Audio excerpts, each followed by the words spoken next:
2017. So my question for you, Steve, to start us off here, is as far as religion in public school goes, has it changed? What is the effect, in your view, under the Christian community decision and just the general landscape of religion in public school? Sure. So the topic of religious freedom in public schools is a huge topic. We could probably spend an entire semester, maybe even a full academic year, just exploring that. So if I could zero it down to really what I think Coach Kennedy was dealing with, you've got students' rights, you've got the question of what happens if the school's the official actor. Coach Kennedy dealt with a situation where, what about teachers and staff, and I would say public employees generally, when they want to exercise their religion? So you're zeroing down to a particular question of how do we teach, how should the law deal with public employees, coaches, teachers, staff, when they're trying to exercise their religion? And quite frankly, I don't think the Supreme Court, when you ask the question of has the law changed, I would just say I don't think the Supreme Court has ever been very clear on precisely what tests lower courts should be applying. And I also don't think they provided much clarity in Kennedy, if you want me to be honest with you. So I think on some level the law hasn't changed at all, and on some level it has, in the sense that they at least kind of pretended to overrule a controlling precedent in the space, but didn't use that word, leaving it somewhat vague. What I would say is this, my own view of this is that you have to figure out where the law should be. So you've got the Establishment Clause in the First Amendment that limits to some degree how public actors can behave when it comes to religion. You've got employees and teachers and staff coming into schools. They cannot just simply shed their religious identity at the door when they walk in, and for some people that's virtually just impossible. So then the question is, how can they carry out their own faith identity in public schools without running afoul of the Establishment Clause? If you adopt something like an endorsement test, which is what the Ninth Circuit adopted in that case, the Ninth Circuit said even when acting in their private capacity, public employees like this can violate the Establishment Clause by endorsing religion.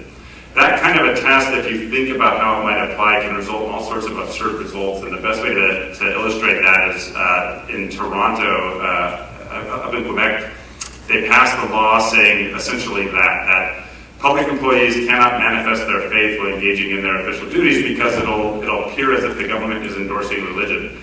So they passed a law saying employees in that situation could not wear any religious garb. What that meant is all sorts of religious groups, Sikhs, Hindus, Muslims, Christians who felt the need to wear a cross outwardly, even Latter-day Saints, if their holy temple garments were showing, could not serve in various public capacities, such as teachers, bureaucrats at a post office, various government offices. The endorsement test there that they were so worried about in Quebec reached absurd results and is still in effect right now. So the endorsement test that the Ninth Circuit adopted didn't make sense. When it came to the Supreme Court essentially ruled that, at least for these particular situations, you have to show some level of coercion. The Kennedy case involved a situation where a coach had been engaging in all sorts of behavior, but at the end of the day, what he was asking for was the right to be able to pray by himself on the 50-yard line at the end of football games. That's the relief he sought when the case finally went up to the court. The court ruled that they didn't find that to be inherently coercive and ruled in his favor. I think reasonable minds can disagree as to whether or not that is coercive towards students. But that's what the court ruled. Along the way, they rejected the endorsement test, and they also commented on the fact that they had already rejected a case called Lemon. But I still don't think they were as clear as they could have been on that, and all the different problems of Lemon that they could have rejected, but didn't explicitly just say they were overruling it. And so in rejecting those two, they did talk about the town of Greece, which was a case where they focused on history and relevant practice as being the alternative to Lemon and to the endorsement test. So I think that's a really good space for us to be in at the Supreme Court on these kinds of cases, to look at what is the historical practice and how have we dealt with these issues in the past. And in that case, the town of Greece case, it was involving prayer in front of a city council. But, when you only inform what we do then in terms of our advocacy for government policies, for example, and business policies and community policies that we hope comport to the ideal of separation of church and state, and the lack of compulsion of religion that this country was founded on. I can give a lot of examples, but let me leave it at that for now because I know we want to leave time for questions. Okay. So Kamil? When it comes to religious freedom, I agree with the speakers. Josh, I think you put it really well. What we should understand from religious freedom and how we should live when it comes to our own faith. There is a verse in the Quran, it says clearly, God tells us that there is no compulsion in religion. From the Islamic perspective, when I go somewhere, I should not force anybody to convert to my faith. And also at the same time, I shouldn't be expecting them to live like how I am living. So that's the basic idea from Islam, is that everybody should be free to choose whatever religion they want to pick and should be able to practice that religion without, again, government interception. So when it comes to the basic fundamental of Islam, it's actually a very secular religion. It is between you and Allah. It's totally between you and God, how you practice your life. And when it comes to the interfaith, there is a verse in the Quran, God clearly states that He created us from a male and a female and divided us into tribes and nations. And He says, so you may get to know one another. It is, as George, you put it really well, it is actually something to celebrate the diversity of the faiths, to learn from one another, to get inspired from one another, and also what we can do to make sure that I don't have any problems living my religion freely, but what I need to do to help others to live their faith freely. I came to the United States in 2003. It was a few years after the September 11 attacks. It was not an easy thing to just go out and clearly say, I am a Muslim, and people are like, oh, okay. It was not easy. However, we had so many interactions with so many different people. They opened their arms to us, welcomed us to their communities, and we felt welcomed. And I would like to be able to do the same thing to those that I fundamentally disagree with in many things from the faith perspective. So we've heard the term interfaith, and I think you've all three given fairly common definitions of interfaith. Is there a difference, though, between interfaith and multi-faith? George and Kamil and I, when we were talking about this a little earlier, I think we talked a little bit about where there might be some differences. George, have you given any more thought to that? And is there anything you'd like to tell us about that? Yeah, I mean, this is a conversation that Nancy and I have all the time because of our being Faith Commons and it being an organization that welcomes all faiths to the commons, you might say. Look, I think we're all struggling to find the right language that will respect each other's faiths as we bring it into the public square. And I think multi-faith was a language that sought to create a higher level of respect for the differences among the faiths.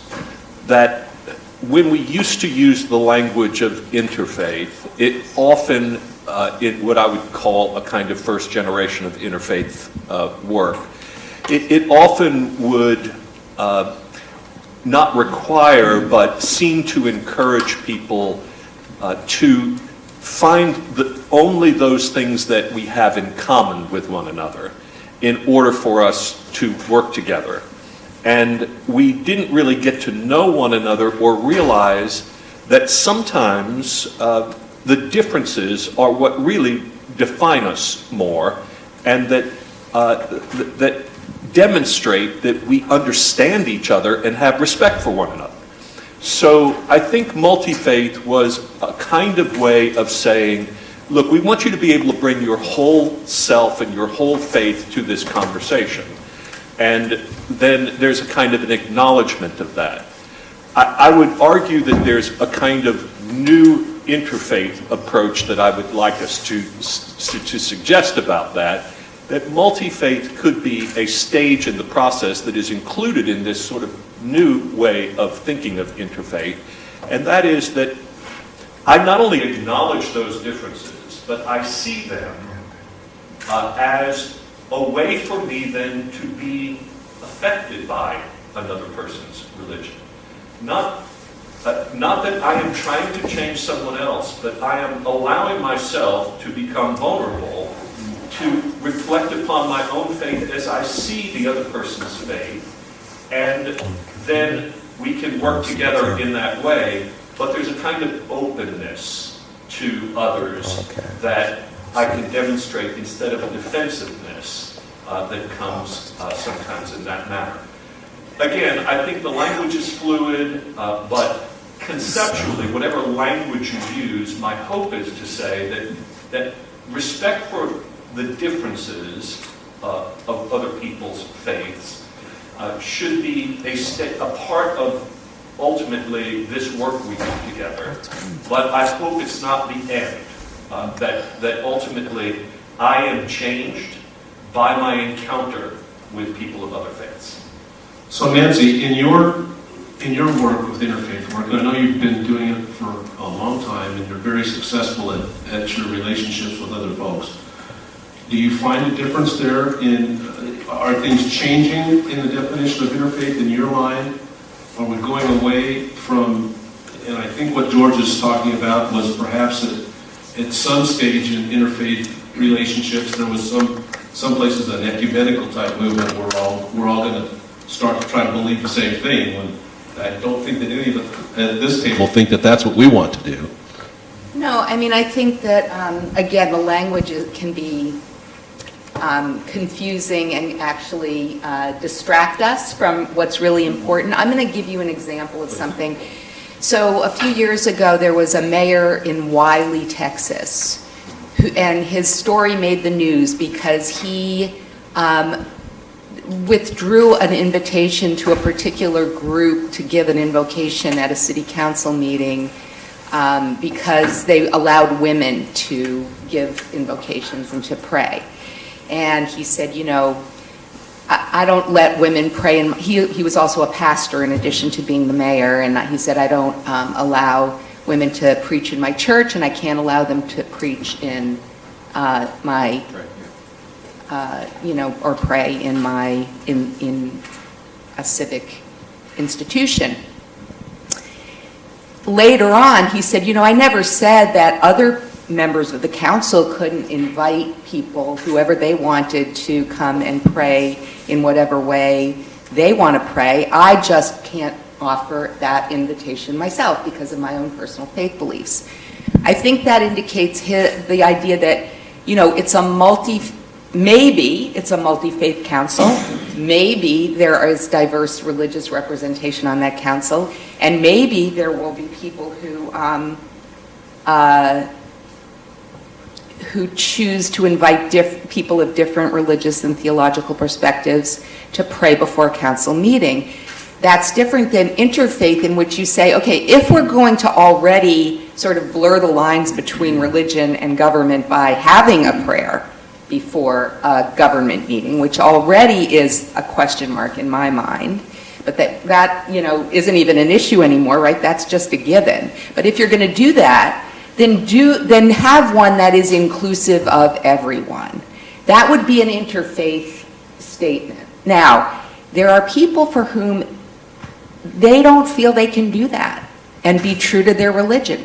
That is why I don't think we should have prayers before meetings at all, because if you can't give an interfaith prayer in which you are including anyone who's out there in a civic environment, in a multicultural environment, in a multi-religious environment, then according to separation of church and state, it doesn't belong there. Well, I appreciate that. That's an interesting observation. Kamil, your thoughts on this topic? It's we briefly discussed on the phone too. There is a belief among some people that through the interfaith work, the whole idea is creating a religion based on picking things from different faiths. That's totally wrong. I am a Muslim. I am a practicing Muslim, and I practice every single bit of it to the heart. And the whole idea of interfaith is, again, based on my book, based on the Quran, is to get to know one another, again, get inspired, and work towards the common good of the humanity. and create a world of environment, a peaceful environment that we can live for our kids to live freely and practice their faith freely in the society. That's the idea behind the interfaith work that we are doing. Although our name, the institution used to be called the Institute of Interfaith Dialogue. We were heavy interfaith. We even changed the name to Dialogue Institute so that we can reach out to more communities. The idea behind that one was we were so faith-based. Can we get to more people if we remove that name and be more inclusive? Interesting. So let me switch gears here just a little bit. Can I follow up on that? Absolutely, George. I want to follow up on what Nancy was talking about public prayer. Because, her comment was that there are people who feel that they cannot pray in an inclusive way in a public setting and be true to their own faith tradition. So mostly that would be Christians who feel it is their responsibility to pray in Jesus' name, which non-Christians more than likely would be uncomfortable with and not be able to join in. And look, I think I want to say a few things about that being the Christian representative up here. And that would be, first of all, we should at least recognize that because Christians have been a dominant religious presence in our society, we have assumed an awful lot about anyone who is in a public space. That if the majority is basically with us, then the minority will learn to tolerate that and will recognize that we're not persecuting them. They may feel uncomfortable, but you can feel uncomfortable in America. That's not really what our American ideal is about. We're not talking about religious tolerance. We're talking about religious liberty. The freedom for everyone to have the psychic space to live without feeling somehow excluded in public life. And so when there is a public event, and a Christian feels that he or she must pray in Jesus' name in order to be faithful to his or her religion, that becomes a kind of performative act of faith that is trying to communicate something to others, not just to be faithful to one's own tradition, which we are perfectly free to do within our congregations, within our families, within our private settings. So I would argue that is, first of all, I would argue it's not biblically necessary. The language of praying in Jesus' name, it does not mean there has to be a tagline on a prayer. It means much more around whether it comports with the way of Jesus and the mind of Jesus' teaching, rather than the language of that. And keep in mind that because of the history of this, every Jew is sitting there holding their breath and waiting to see how the prayer is going to end, and they don't get to listen to the prayer barely because they're wondering whether it's going to include them or not, whether this person is going to show deference. What good does that do to us? We had a funny situation happen where I concluded a prayer in a Faith Commons setting in your holy name. I think it was something like that, wasn't it? Not in Jesus' name, but in your holy name, something of that nature.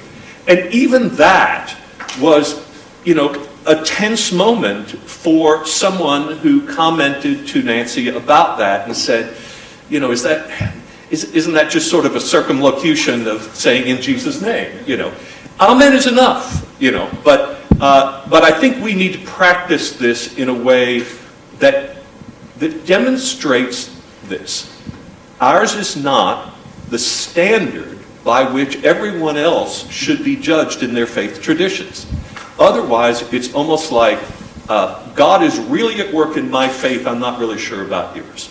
And so I think we should begin with an assumption that each of us has a a living and active faith, and that God can be working in other faith traditions as well, and we should defer to one another in public spaces about that. I think I agree with you on the public aspect of it, but you know, in a group of people, friends or what have you, I have never taken offense when I've heard a Muslim prayer or a Jewish prayer or a Baha'i or anything. I don't know. Maybe some of you have different thoughts on that. And we'll welcome some questions on that in a few minutes here. But let me turn now to Nancy and ask a different question. So you've been doing interfaith dialogue for a long time. Tell us some of the successes that you've had, because afterwards we're going to go to some of the hot issues that are hard. But let's start with some success stories. Well, I mean, I don't know what you would define as success. What would indicate success? Well, what have you observed in your work with different faith communities in trying to come together in the things that we've talked about through the definition of interfaith and multi-faith here in this discussion? What have you seen that has worked, has been successful in your mind in bringing people together to understand each other a little bit better?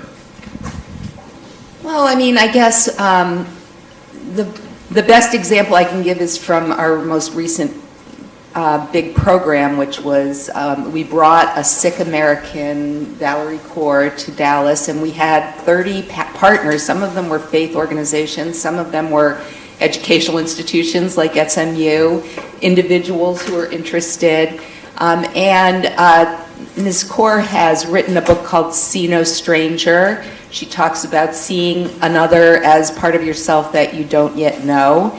And as a result of the partnership that we created and the program, her presence, but also the work we did in preparation for her visit, and now that we're doing, afterwards, we're continuing to try to increase people's feeling of being at home with others. And again, seeing that, one of the, I was thinking about, we have the Pledge of Allegiance to the flag of the United States of America, right? And then the next part, and to the Republic, well, do we have a Republic? I don't know, we'll see, for which it stands, one nation, under God, indivisible, with liberty and justice for all. I think the only thing, the question is, how do you interpret indivisible, right?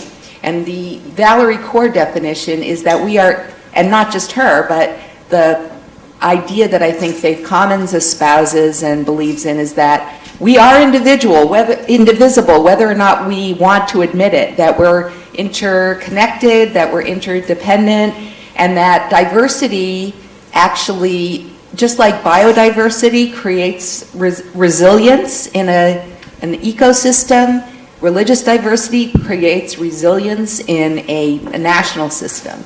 And so I think her visit and the kind of work that we do with her is an example.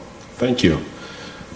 Kamil, tell us a little bit about what Dialogue Institute particularly does with their interfaith relationships, because I hold them up as an example of one of the best organizations I've ever seen in interfaith activities. So, well, thank you for the brag on yourself a little bit. Yeah, thank you for the kind words. Basically, from the start, when you asked success, I was thinking about the success part of it.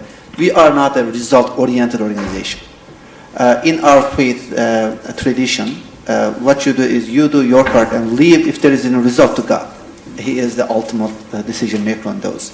And when we do the interfaith dialogue, our goal is not to tell other people how great we are or listen to their stories how great they are. We are great people. When it comes to activities, I think I was going to say I'm probably the least qualified person in this table to talk about these, because I would disagree with from that. the philosophy perspective, we are more of a grassroots. We're in the trenches. The organization is mostly in the trenches. We would like to be able to reach out to every single organization that we can and bring them to the table and break bread, regardless of, we don't always talk about faith. We talk about other topics too. I'm a Cowboys fan that some people don't like it, and if they don't like it, then the dialogue is done there. But the whole idea is how we can reach out to more people, because we are the ones who came here late. We are Muslim predominantly, and we would like to be able to share the beauty of our faith and also listen to the other party. What we are doing in the month of Ramadan, that's the most busy month that we have. Our tradition teaches us to share meal with our neighbors, with our friends, and that is one of the things that we do very, very religiously every single year. The goal is 30 days of Ramadan, 30 days of iftar. Now it's going to go up because we have more people now. We can send to other organizations. And other than that, we have done several programs with other churches about there was a hurricane. What was the hurricane? Which one was it? We have hurricanes every year. Yeah. And we sold cookies. We baked cookies and we sold cookies to help those in need. The faith aspect there, we are Muslims, they are Christians. That's not the idea. The idea is, can we work together for the common good of our communities and our societies? And that's what we are after. And also we do a lot of panel discussions. We invite speakers. George has been to our community several times. Rabbi Alana from Richardson. Our community also needs to know about other faiths and other traditions. We celebrate Thanksgiving every year at our community center. And during Christmas, we don't celebrate Christmas, but we celebrate our friends' Christmas. We make gift baskets.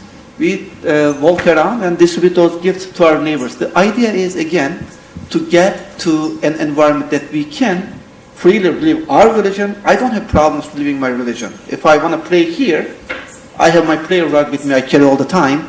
I will be able to.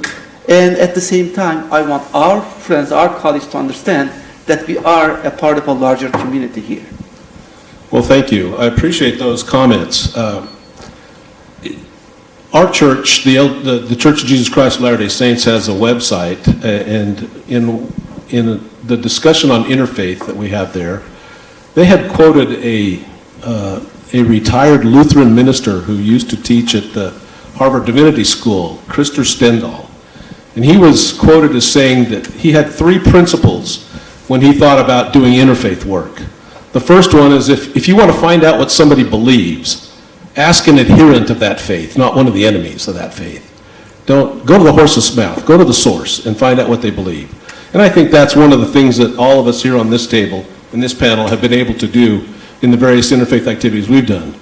The second one was, he said, don't compare the best parts of your religion and your faith with the worst parts of somebody else's.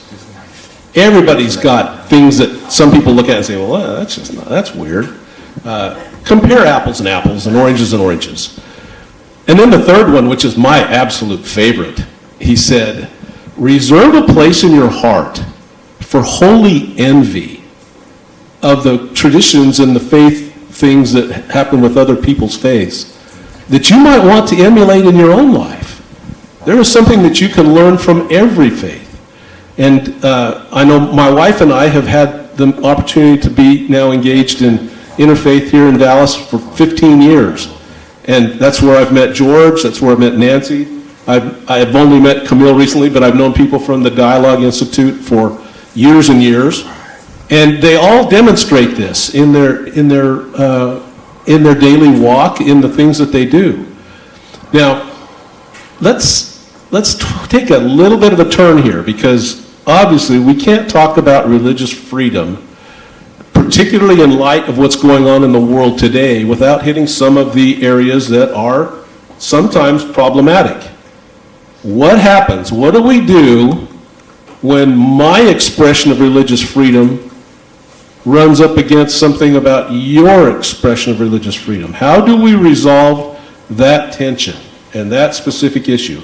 George, do you have any thoughts on that? Maybe even any examples? Well, I mean, I think we're now getting into the nitty-gritty of where I think much of the legal matter of the First Amendment and its recent interpretation is going. And there used to be a commitment to understanding the First Amendment through the metaphor of the separation of church and state. That is fading as a guiding principle of how to interpret the First Amendment now, some with open disdain for the concept altogether. I think some of that disdain has come from a misunderstanding of what separation of church and state means, because they understood it as a separation of God and government in some sense, some larger sense that religion has no place in our society, and that anytime the government gets involved, it's really trying to minimize religious participation in public life. I don't think that's an accurate understanding of it. I think it's also informed by people who begin with a sense that the government is not a friend to faith. It's not supposed to be a friend to faith. It's supposed to be neutral toward faith. It's not supposed to be hostile. It's not supposed to be friendly either. It's supposed to create a level playground for people to worship and practice their faith. So the government used to have what's known as the Lemon Test for these matters. That has been going by the wayside as well in legal matters, where there would be times that the government would have a compelling interest in limiting someone's religious freedom. And probably the classic example of this would be the Jehovah's Witnesses and the question of blood transfusions, which was against their faith, but the government had a compelling interest, say, in a child who would not be able to receive a blood transfusion. This is just sort of a classic case. But now what's happening is, rather than following these tenets of law, we have more of an emphasis on the religious exercise, the free exercise clause of the First Amendment. And the non-establishment clause is disappearing. That is, cases are being decided almost entirely now on the basis of whatever your sincerely held religious belief is, it must be deferred to, even if it violates someone else's religious, deeply held religious view. And there's another session going on about Kennedy versus Bremerton, and I think that's a situation like that. The Masterpiece Cake Baker situation is one of those. There's more and more cases like this where Hobby Lobby, where if an employer, private employer who owns the company, even though it's a public company, says that it's against their religious conviction to provide insurance that allows for contraception to be paid for, that these sorts of things are deferred to now, and it grows out of this, in my mind, overexpansive emphasis on the free exercise clause. And I think we're losing the protections of government for people whose religious faith is being disrespected in deference to others, and that is almost always in the majority religion. The First Amendment, the Bill of Rights, is a minoritarian document. It is not a majority rules kind of approach. And now it seems that those in the majority are claiming that they are the victims of those in the minority. That's not what the First Amendment is about, and never has been. But we're losing our sense about that, and it is therefore closing the psychic space of freedom in the public square for people of minority faiths. So Nancy, given George's comments, how do we as practitioners of faith, and particularly practitioners of interfaith dialogue, what is it that we can do to help lower the temperature on these conflicting views of First Amendment, or even where religious faith for one intrudes on another?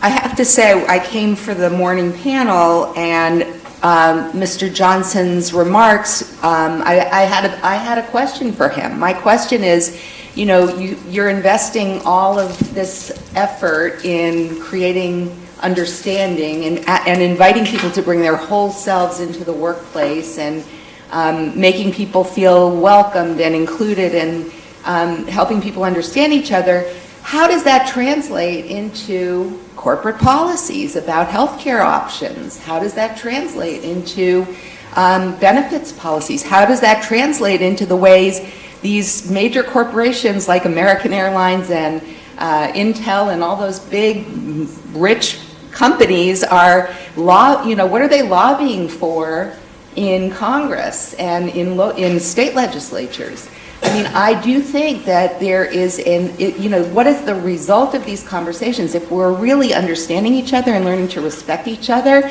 and accepting each other as full human beings and honoring each other's faith traditions, what does that mean in the public square in a country that was, my grandparents came here for religious freedom? Right. Kamil? It's a very loaded question. When you mix faith with politics, things can get ugly. And I think that's what we are facing these days, that politics is being regarded as something that I have to dictate my faith through my politics because I'm elected. And also some beliefs in, you mentioned the public square, and also the government policy, the company policies. Our faith, Islamic faith, is basically established on the relation between the individual and God. No interference at all. That's the basic fundamental of the faith. You have the right to sin. Nobody can tell you not to sin. That's why there is an establishment of repentance.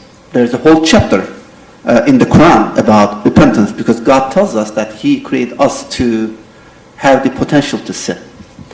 But at the same time, if the government is coming and telling you how to dress, what to eat, what not to eat, then it takes away that freedom that God has given you. And we have this example in Iran at the moment that's going on. My wife wears the hijab. It is part of our faith.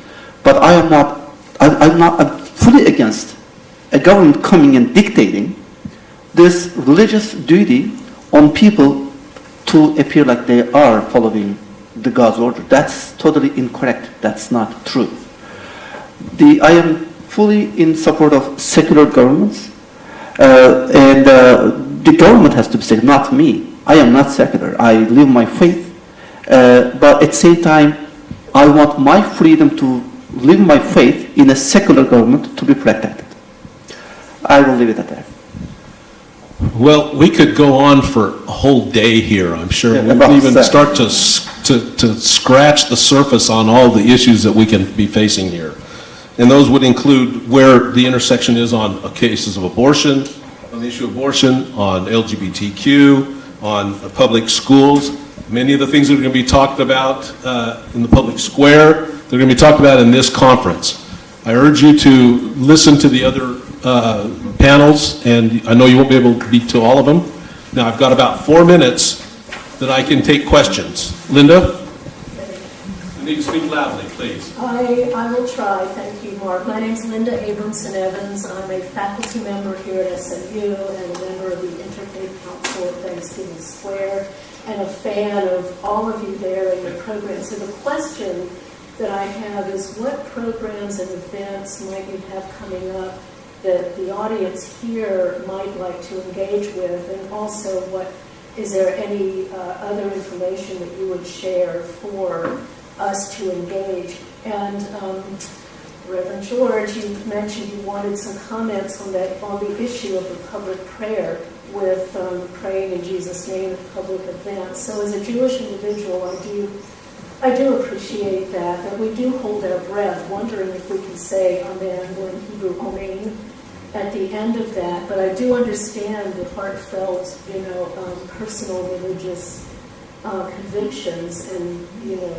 whatever drives people to end a prayer that way. So I do really appreciate all of you, and Thank you, Linda. Let me restate that just in case the people at home are watching it on the internet couldn't hear it. She's asking about what events are we aware of on the panel that might be coming up that we would invite people to do that engage in further interfaith dialogue. And then she also made a comment about the Jewish prayer, and I appreciate that. Go ahead, George, if you take a few minutes. Well, I think I would point to the global ecological symposium that is going to take place next Tuesday night here at SMU, just down Bishop Boulevard. Robert Hunt is going to moderate that.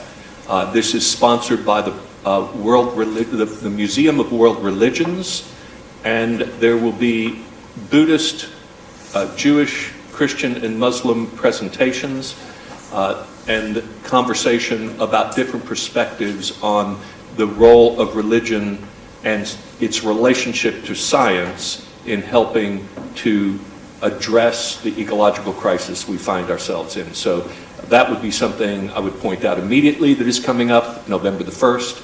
And so just down Bishop Boulevard, Prothrow, Great Hall, 7 o'clock Tuesday night. Thank you, Nancy. Do you have any? I would just, encourage you to look at our website, faithcommons.org, and, we have newsletters and there are programs all the time. I know also there's going to be Thanksgiving Square is having a Thanksgiving, multi-faith Thanksgiving. Yes, November 17th at St. Rita's Catholic Church. Yes, so that people can understand that. November 17th at St. Rita's Catholic Church, there will be an interfaith Thanksgiving service. This will be the 5th annual event that's taking place under the auspices of Faith for Dallas and Interfaith Council at Thanksgiving Square. Kamil. We have quite a bit. The first and immediate one is we have actually a Turkish food festival this coming Sunday, 1416 East Collins in Richardson. We will start at 11. And I will be there for most of it. We'll go the whole day. I do the quality control and to make sure that what you're eating is good. Homemade food, that's number one. We will definitely have a Thanksgiving meal, and we invite everybody to join us. You can sign up through our website, or if you are on social media, we post these events on our website. And our president is looking at me right now, and I'm looking at him. What else am I missing, Hussein? Just speak loudly. We have a lot of fun events, cooking classes, Saturday socials. Oh yeah, the cooking classes on Saturday. There's cooking class, right? Yes, and I am presenting that one because my wife is cooking, and I had to be there. Quality control again? Yeah, exactly. Okay, that's thankless service. It's just wonderful. I dedicate myself to the. I want to thank each of the panelists today who have been here. I love each of these people dearly. We are so grateful for you being here with us today.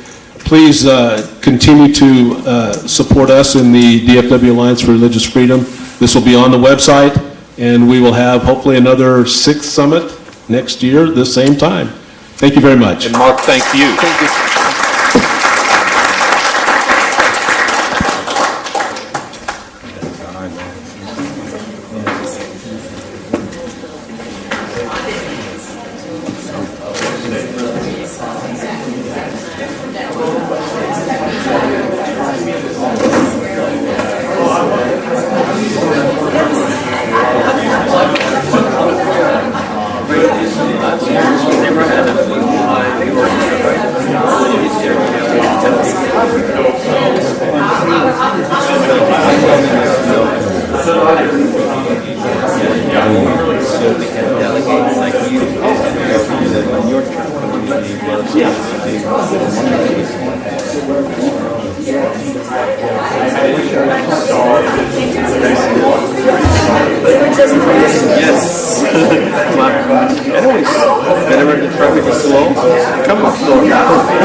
Hello, my friend. How are you?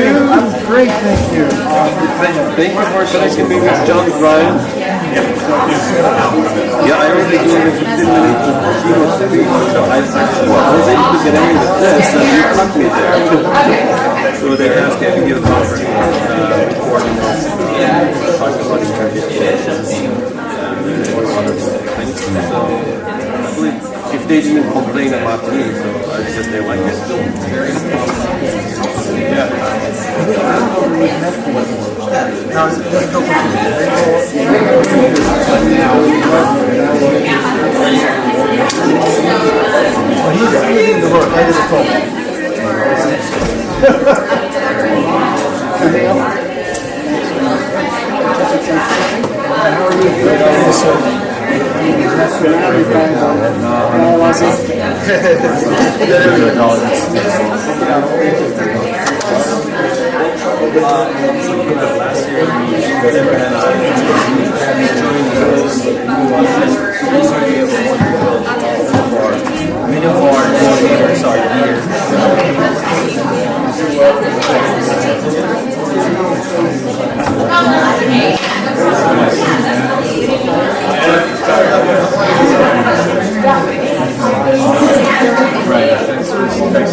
First time I've ever heard of it.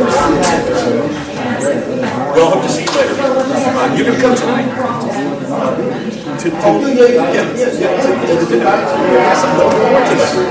If you'll do something next time. Terrific. That's right. All right, well. I'll have to leave you. What's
Hey everyone, welcome.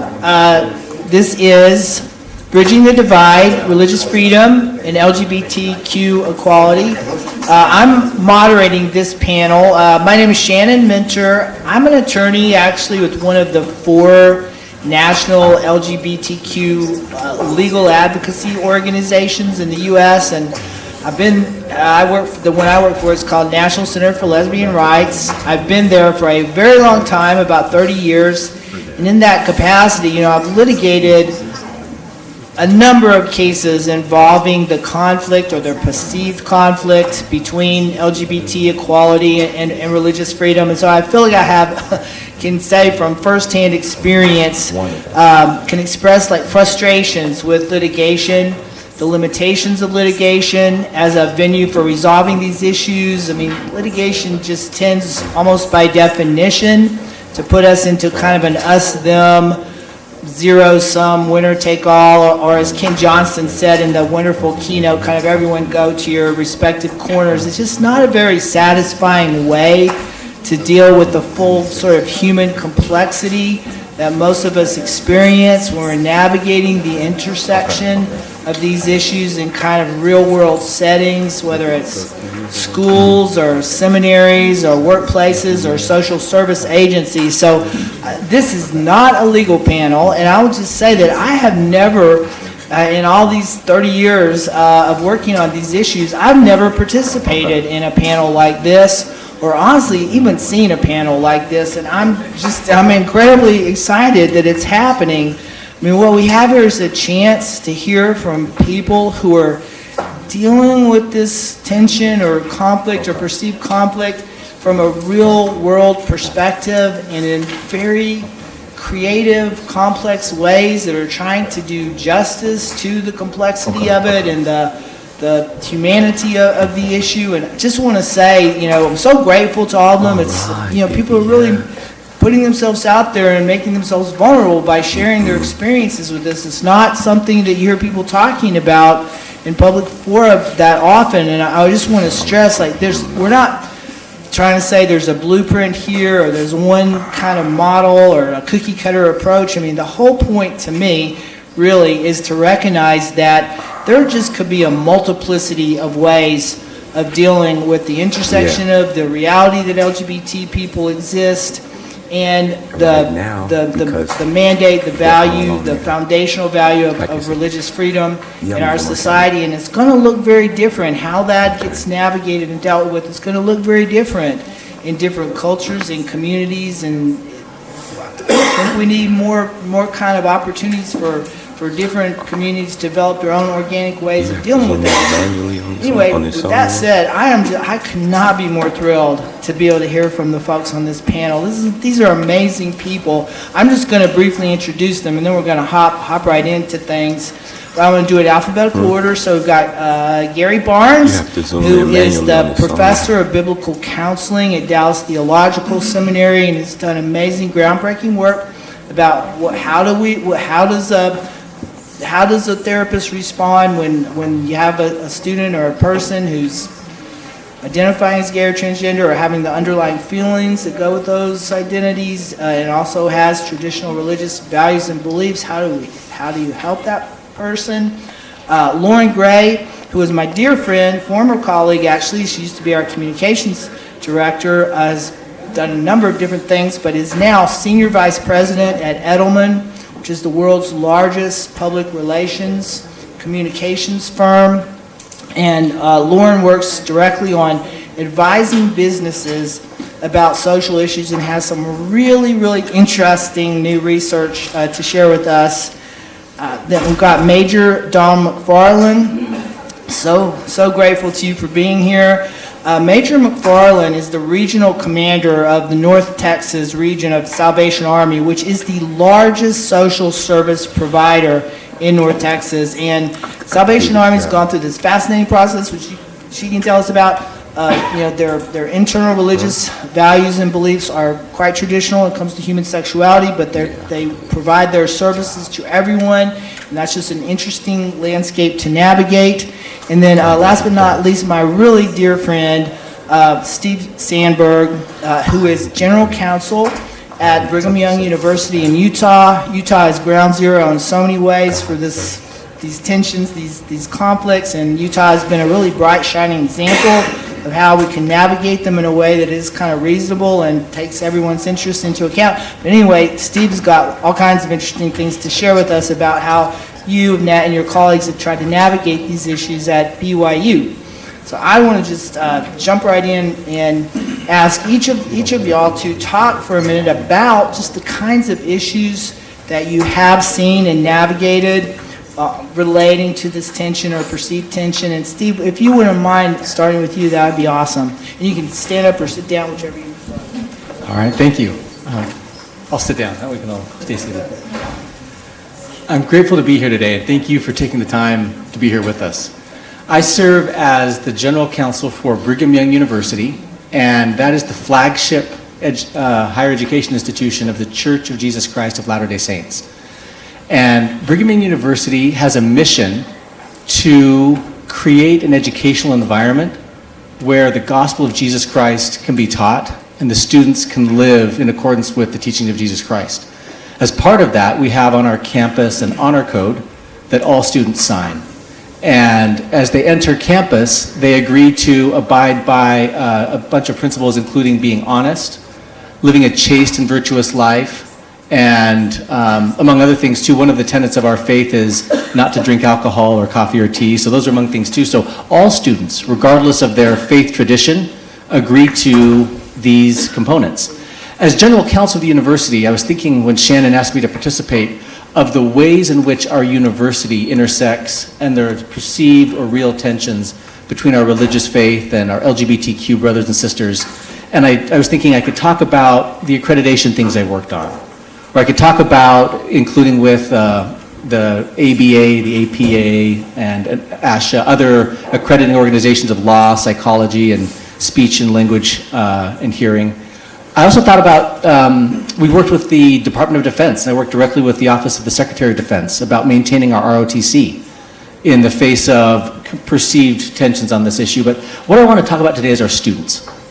Our students are amazing, and we have beautiful and brilliant LGBTQ students on our campus. And my interaction with them began pretty near the tenure of my time working at BYU, where I was asked by the Student Life Vice President to find a way to, within the bounds of our structure of the Honor Code, to encourage them to be able to navigate their faith and talk about it. It wasn't clear when I first got to BYU in the mid-2000s whether coming out would violate the Honor Code.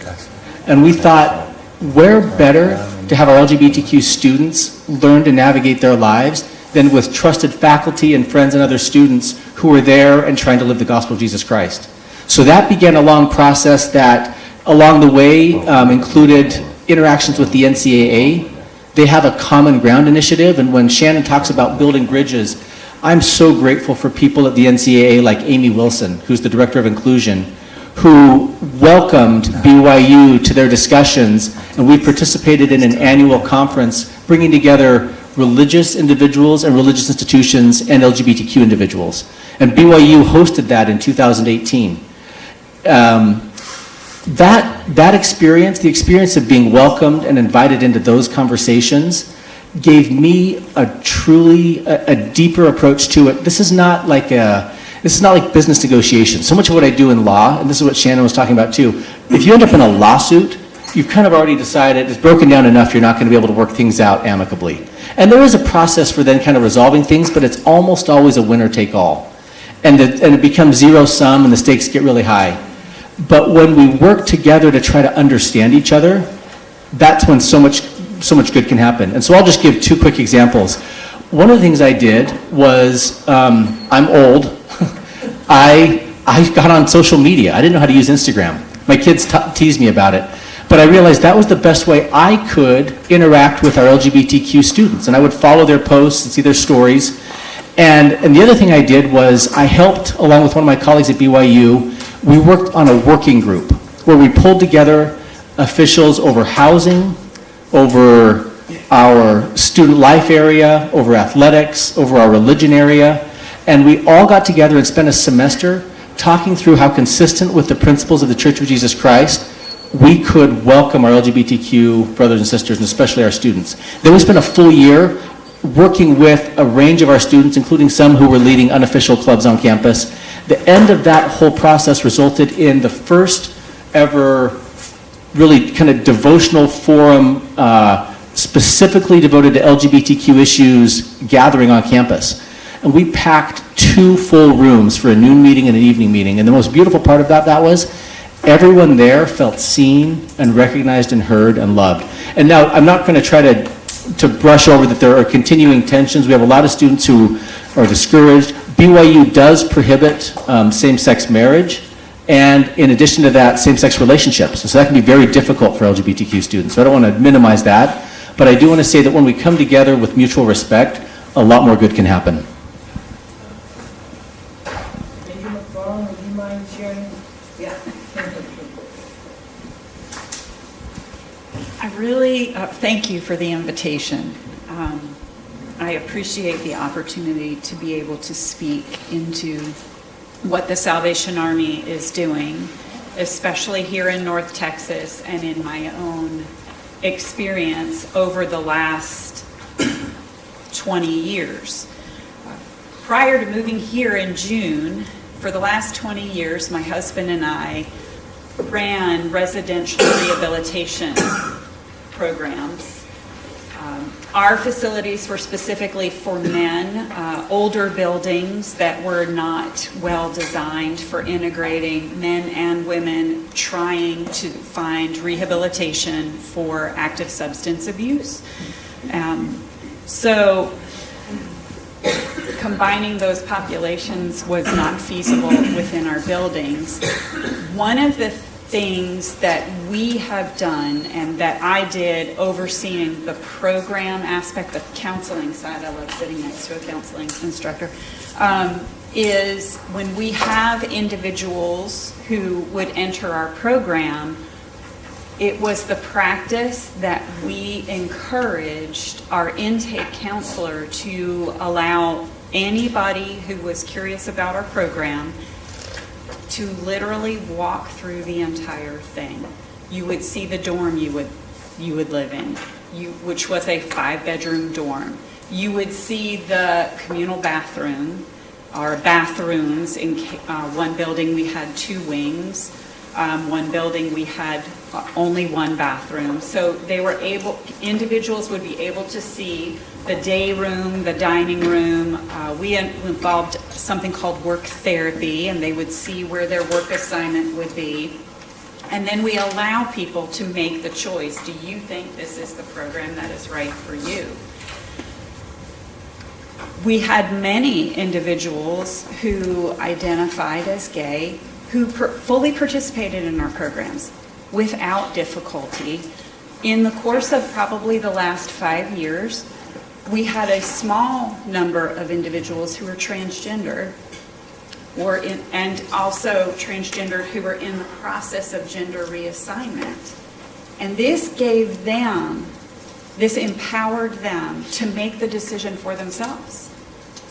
And if that individual found that our facility was not a good fit for them, my husband and I empowered our staff to assist our clients who did not feel that this was not the right setting.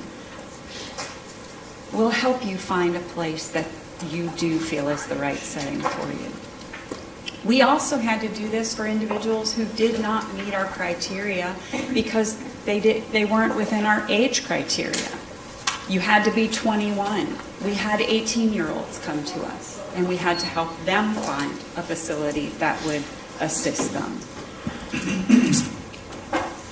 It is not about excluding somebody from what the services we provide.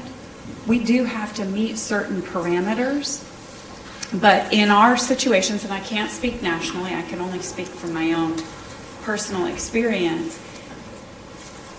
When somebody comes to you in crisis and need, I always like to describe to the gentlemen that were on my caseload, because I am a licensed addiction counselor. Every morning we wake up, we have a bucket of emotional reserves. For various reasons, from I didn't sleep very well to I overindulged in McDonald's the night before to I have an active drug addiction, might deplete what's in that bucket. The average individual who comes to the Salvation Army for help in all sorts of ways, that bucket's virtually empty. And when they come to us, they've probably used up the last drops of emotional reserve. In order to provide compassionate service in the name of Christ, whom I believe in and very compassionately has poured grace into my life, I absolutely need to help you find a way to get your needs met. And that's how my husband and I have approached the service that the Salvation Army provides wherever we are. And currently, that is across the 7-county region, and we are endeavoring to meet human need in that way without discrimination. If you come with need, how can we turn you down? We may not be able to meet your exact need the way you would like, but we surely can help you find the best place for you. So that's how we've approached it. That's wonderful, yeah. Thank you, and yes, thanks for the opportunity and privilege to be with you. I am very aware of the tension and the need for bridge building, and so I greatly support and endorse all bridge building efforts. Since I'm old as well, I've been in the tension and the bridge building effort for quite some time. So I've been an ordained minister for 39 years. I've been a licensed psychologist for 26 years. Been a professor for 25 years. And for 12 years, I've been a board certified sex therapist. And so all of these have really given me 3 arenas to work in. I'm ongoingly working in the local church and denomination area. I work in the academic training for both ministry leaders as well as mental health professionals. And that would include people moving towards licensure as psychologists or licensed professional counselors, licensed marriage and family therapists, licensed chemical independency counselors. And so it's an interesting collision of many worlds. We are very committed to preparing the best possible mental health professional, and we're very, very glad about how that's going for us. I think in the state of Texas right now, there's 62 different academic institutions that have master's programs preparing students for professional licensure. Our students are at the top for pass rates on the national licensure exam, and I believe our institution has the most students of any one institution following up with licensure. Of course, that bears a very high responsibility that we're not just academically equipped or skillfully equipped, but that we're ethically equipped. And so we're very much attuned and promote the highest commitment to the ethical guidelines of all of the national, like APA boards, the ACA, the COAMP. And so it's a really wonderful and great opportunity to come alongside brand new preparing professional counselors to help orient them to all of that. And the challenges, especially when it comes to the wide range of diversity issues. The other thing that's equally exciting for me is working with church and ministry leaders. We have a wide range of people that enter in terms of backgrounds and training. And if you just look historically, and especially in my experience through the years, the church plays a major, major role in facilitating or complicating the journey of sexual identity and gender identity, as well as religious identity. And so it's a great opportunity to come alongside church leaders at their beginning stage to really help form and shape the direction of how they could be in the facilitating role and not so much in the complicating role of that. So as well as the church and academic, I'm also active on a weekly basis in my own private practice for marriage and family and sexuality issues. So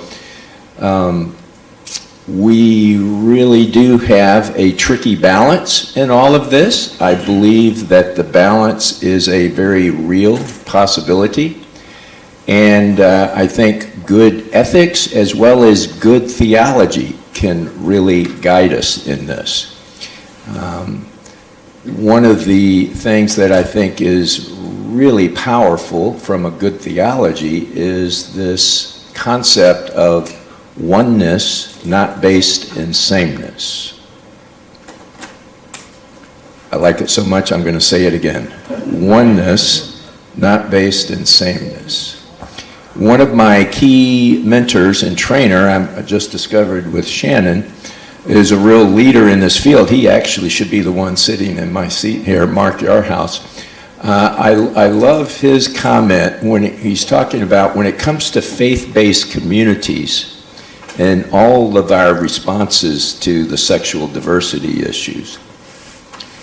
What we should be saying amongst all people is our people, not those people.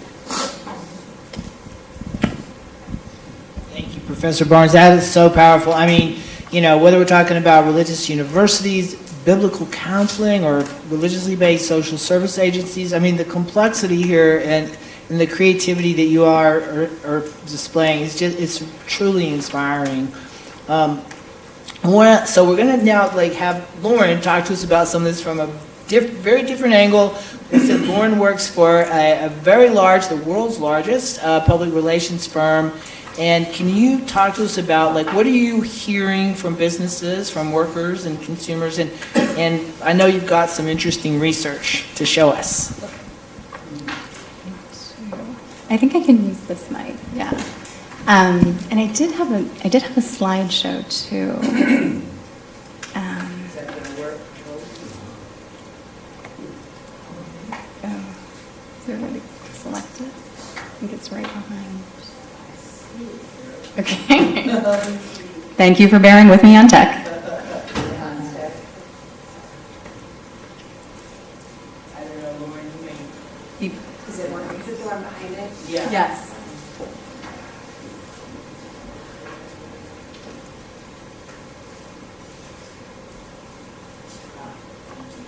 Thank you so much. Thank you.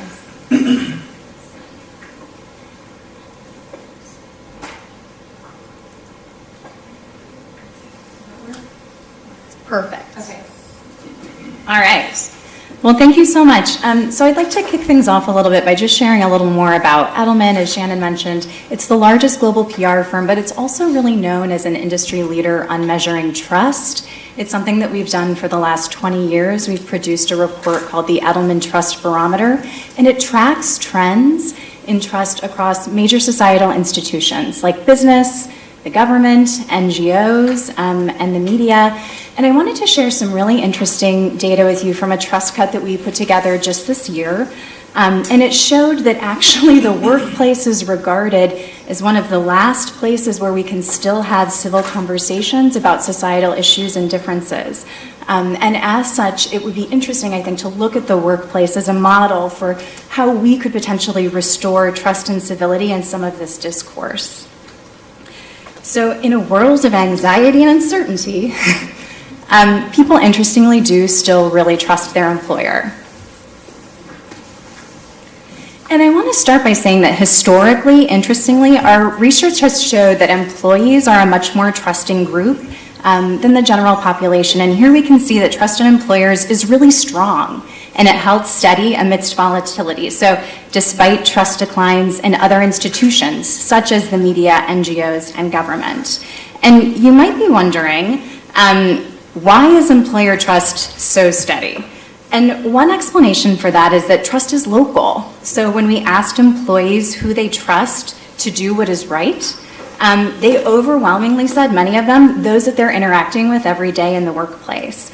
My coworkers as a category actually came in as #1 most trusted, and it was the only group not to see a decline over the past year in trust. And it was followed by people like their manager, their head of HR, and even their employer's CEO. So what makes the workplace unique in our minds? In this extremely divisive world, it is still regarded in some ways as sort of an island of civility.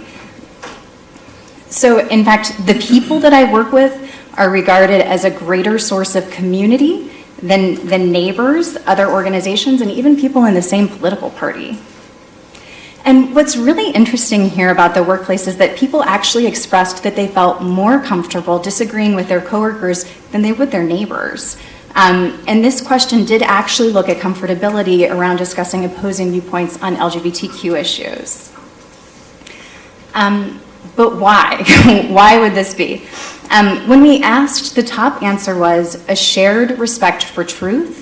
Additionally, they said in the workplace they feel more of an openness to different perspectives, confidence that things will not turn violent, and a belief that their relationships with their coworkers are built on a sense of trust. And all of these are sort of emerged as top reasons why they still felt that they could agree to disagree at work in many ways.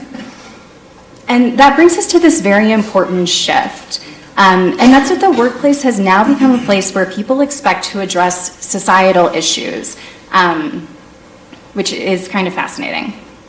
So for example, in addition to, as you would expect at work, career advancement and personal empowerment, nearly 7 in 10 said that it is a strong expectation or a deal breaker for them that their job has some type of societal impact. So when considering a job, people actually prioritize looking for companies or other opportunities that reflect their values, where they feel they can have a greater purpose and create opportunities for themselves to create impact well beyond their business. And interestingly, in this economic market, this was true even among individuals who were job insecure. So this new employer mandate marks a really significant shift in employer expectations, and we're seeing employees tell their employer, look, we want you to listen to your employees and take action. We want you to set the example with regard to civil discourse. We want you to be an active force in bridging divides. And you may be wondering how employees can address societal issues and take a stand while keeping polarization, which is, of course, the obvious concern, out of the workplace. And here's what employees have said. They believe that workplace culture is critical to ensuring that employees feel comfortable discussing divergent opinions. They want there to be a zero tolerance policy for any kind of personal attacks or hate speech against them.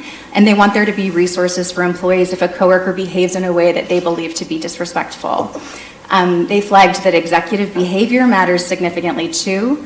So CEOs who acknowledge that there are different perspectives within their workplace were viewed as doing an excellent job modeling civil discourse. And I just want to wrap by saying that the pressure is now on for employers to export this model for civil discourse into society at large. In fact, employees said that they feel employers should even train them on how to have conversations about contentious issues outside of the workplace. So I know this was a lot of data, but I hope that it told a little bit of an interesting story about how we can think about taking down the temperature and can provide a really good jumping off point to hear from my very thoughtful colleagues here on the panel. Oh my gosh, Lauren, thank you so much. Yeah, that is just fascinating. I mean, I'm sure people have a lot of questions. I know I do. I just think it resonates so much too with Ken Johnson's keynote and what's happening, all the progress around including religious diversity in the workplace. But so hopefully there'll be time for a question or two.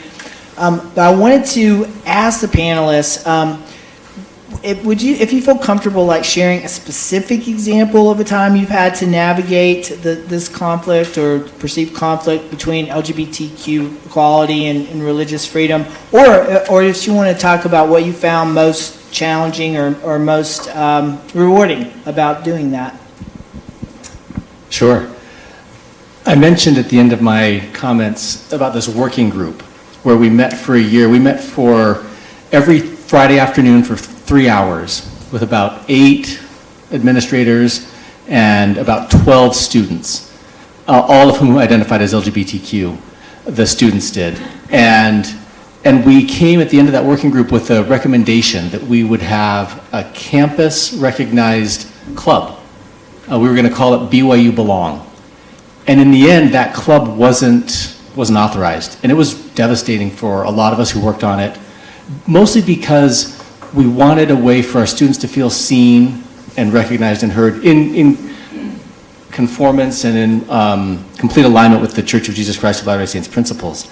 But the beautiful thing that happened was that fast forward 5 years, we just launched this year an official Office of Belonging with a new Vice President of Belonging.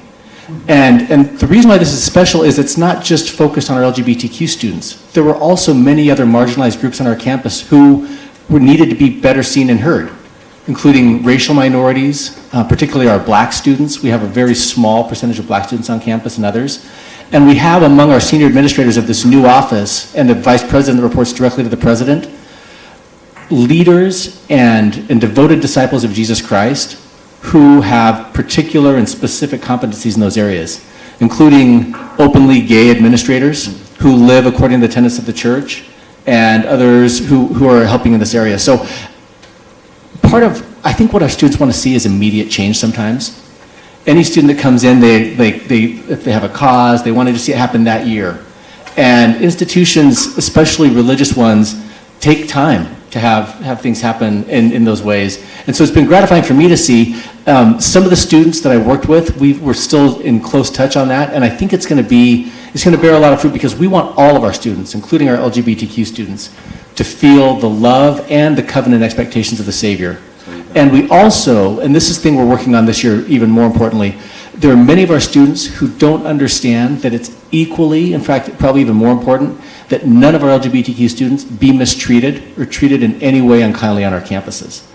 And that's been part of our work on campus to make sure, and the way that happens, and it goes right back to the research, it comes to these one-on-one interactions. When you know someone personally, it's your classmate, it's your coworker on campus, that makes all the difference too. And so having those conversations at the small group level has been extraordinary on our campus.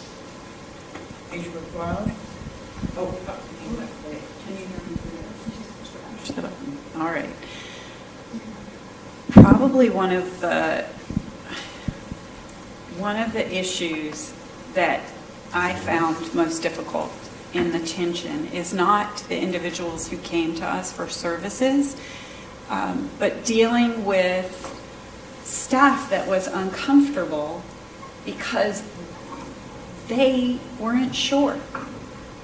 I think specifically of having transgendered individuals who came to our facility knowing we did not have a facility that could provide private bathrooms and private rooms. Our building was just not built that way. And having staff members who had never met somebody who was transgendered before. And having to educate people that when somebody comes to us, we are here to serve. That's what the Salvation Army exists for. Most people understand our mission is to meet need in the place of need without discrimination. We believe it also extends to when we're unable for whatever reason to serve that individual. So going through an education process to assist our staff, not to see a label, but to see a person in crisis, and remembering when we were in crisis and somebody came to our rescue. I love Mark Yarhouse as well. And one of the things that he says that I found very key to communicate is that the human identity is not limited to our sexual identity. It encompasses so much more than that. And just because I may not identify as you do, I need to step beyond that small portion of my human identity and see the entire person in front of me that requires my assistance. So that was a process that I worked very, very intentionally with my staff, especially those who felt secure enough to say, hey, wait a minute, I'm not comfortable here. Okay, but there are other areas of life that you can find a mutual connection and see that this person just needs our help. And that's what we get up for every day of the week in the Salvation Army. I love helping people. That's what I feel called to do. And if that means I have to go places I'm not comfortable and be in situations that are sometimes incredibly difficult, but that's what I'm here for. And I just work very hard to make sure that my staff is here for that as well. So I'll use my specific example in the arena of my private practice, and I'll use the example of identity development. It's a very complex process, and it requires time to move to a identity synthesis.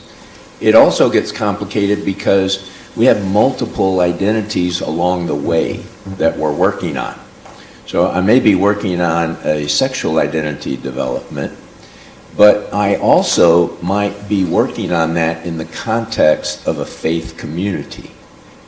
And then in my faith community, I'm also trying to work on a religious identity.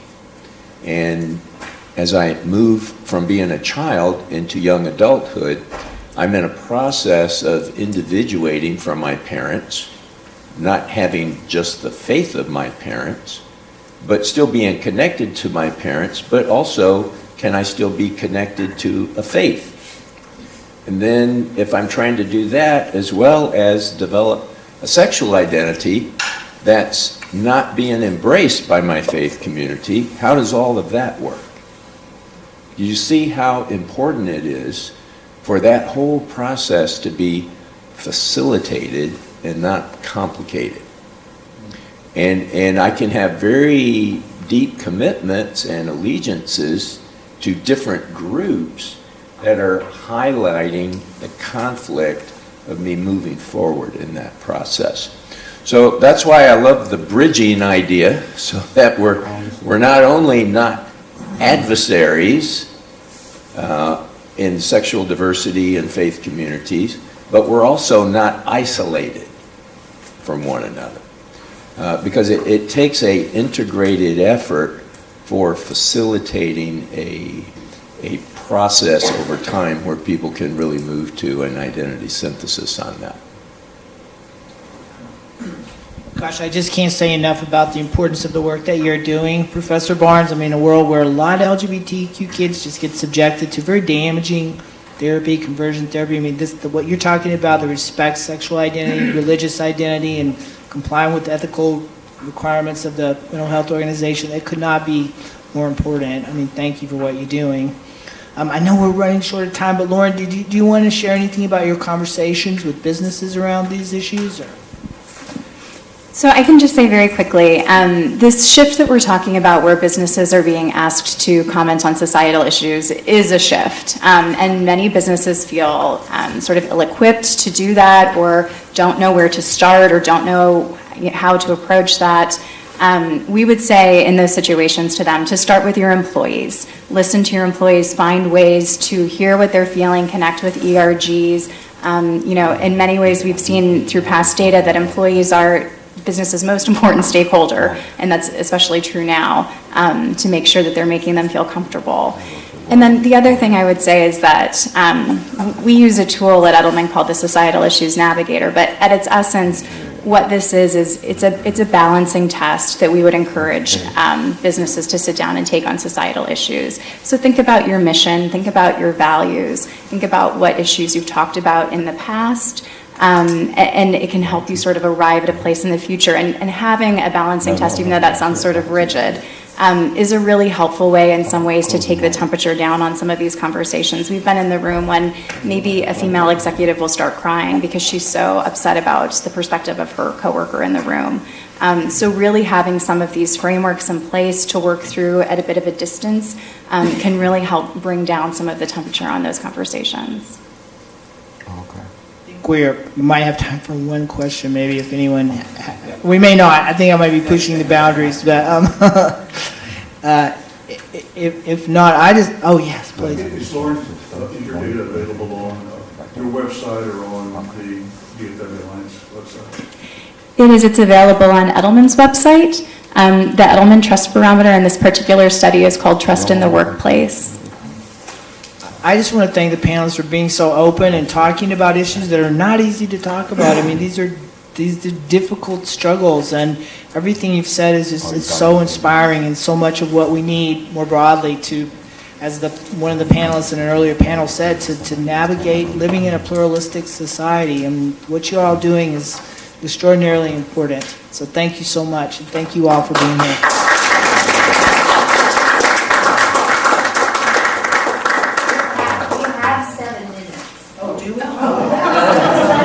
Yeah, oh, wonderful. Oh, well, cancel that conclusion then. Absolutely. No, I would love to hear more from, or questions. If anyone has a question, please speak up. But love to hear more about challenges, rewards. It's wonderful to be at a religious liberty conference. When we hosted the NCAA on our campus, we actually used religious and theological statements. So our church's deeply held belief is that every single one of us here is a brother and a sister. We're all children of God. And that's powerful, because if each of us has that divinity inherent in us and that proximity and interrelationship, all of our interactions change. It changes everything. And in our faith tradition, there's also a covenantal component, which we invite everyone to adopt and accept. And that's really where the tension for our LGBTQ students comes. Just like Professor Barnes was saying, as they are navigating their identity, their religious identity and their sexual identity, we value that process. We're grateful for those who keep their covenants they make, but we also respect the choices. Part of our theological beliefs is an agency, and that we don't just shut down. As far as building bridges, it is most helpful when we still continue to reach out in love and true concern for all of our brothers and sisters. Anyway, I just wanted to share that part too. It's great to have a conversation in this group where we can be explicit about that. We told our NCAA colleagues that in a framework of just human dignity, and it resonated with people. But it really comes from our theological beliefs.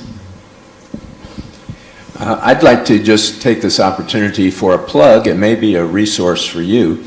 A Institute for Sexual Wholeness, sexualwholeness.com, is a wonderful organization that's involved in training and education and also certification for sex therapists that would be working from both a faith-based position as well as working ethically with all of the sexual diversity issues that are important.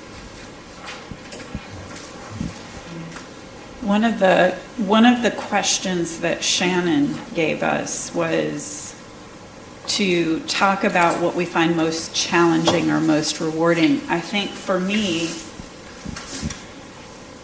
I made the mistake a while ago of praying that God would, the things that broke his heart, please allow them to break mine. That is a dangerous prayer. And it breaks my heart when we have people in our community who desperately need help, and they're afraid to come to us because they assume, sometimes because we have perhaps spoken out of turn, or we have treated somebody in a way that is not right because of our own ignorance. I think about employees that I've worked with before who had fear because of what they didn't know, but once they saw people as people. And so my heart breaks when I hear of people who aren't coming for help because they don't believe, for any number of reasons. Not just because of sexual identity, but for any number of reasons, because they believe that they won't be served. And we are living in a society right now where the number of people who need help is growing astronomically. So that's what breaks my heart every day. And we get up every morning and tackle everything we can in North Texas to meet the need where it is, regardless of race, regardless of your sexual identity, regardless of your religious affiliation, whatever. We're just here to meet people's needs. Well, that was beautiful, and you're going to make me start crying on the panel. Don't start crying that prayer, you'll cry a lot. It's very hard to follow that.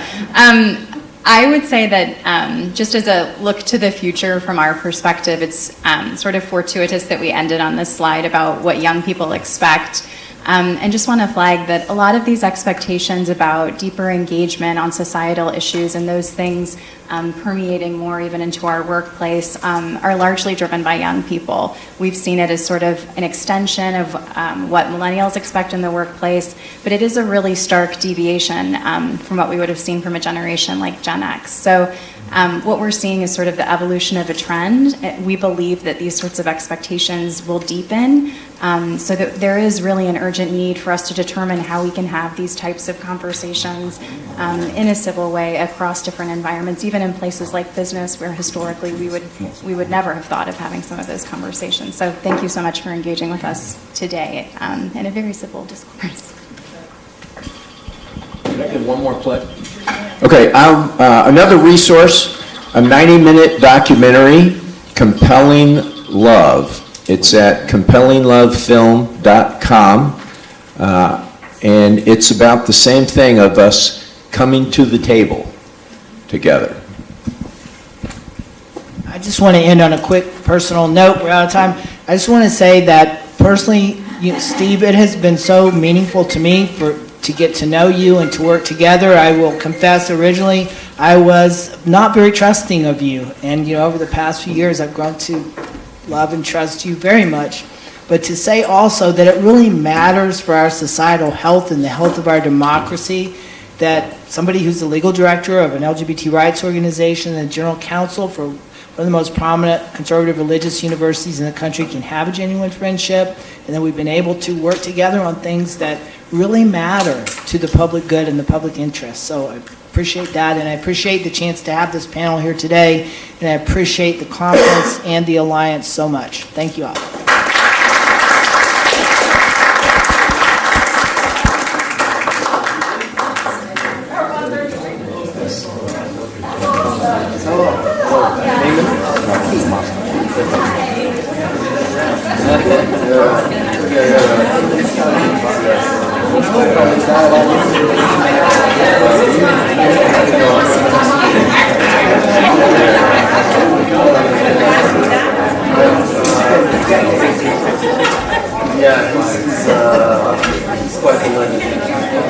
Were you like active during this PR?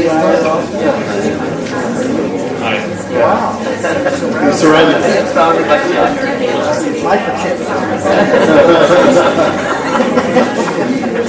How about you? Which association are you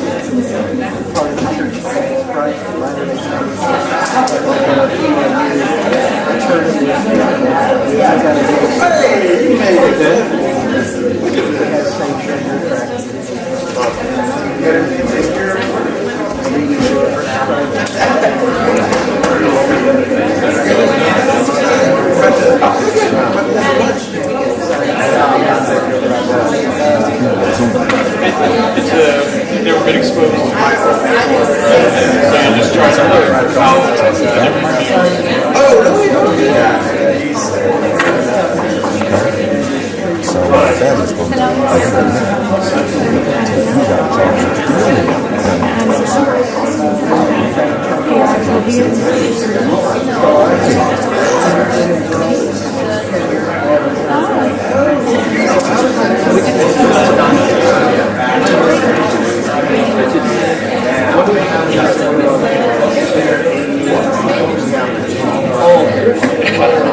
it's actually quite different. So it's also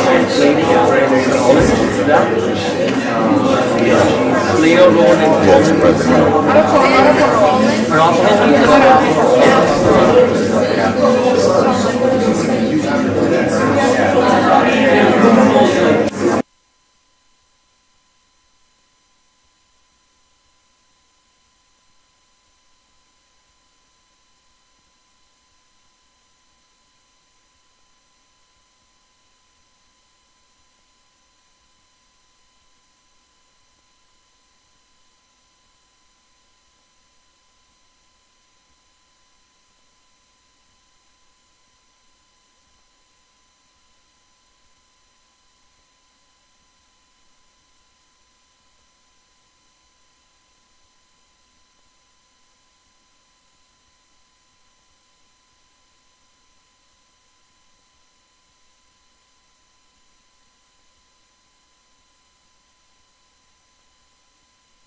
All right.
consequently coming to the conclusion that religion is at odds with that and less valuable as a tool for coming to know the truth about the universe.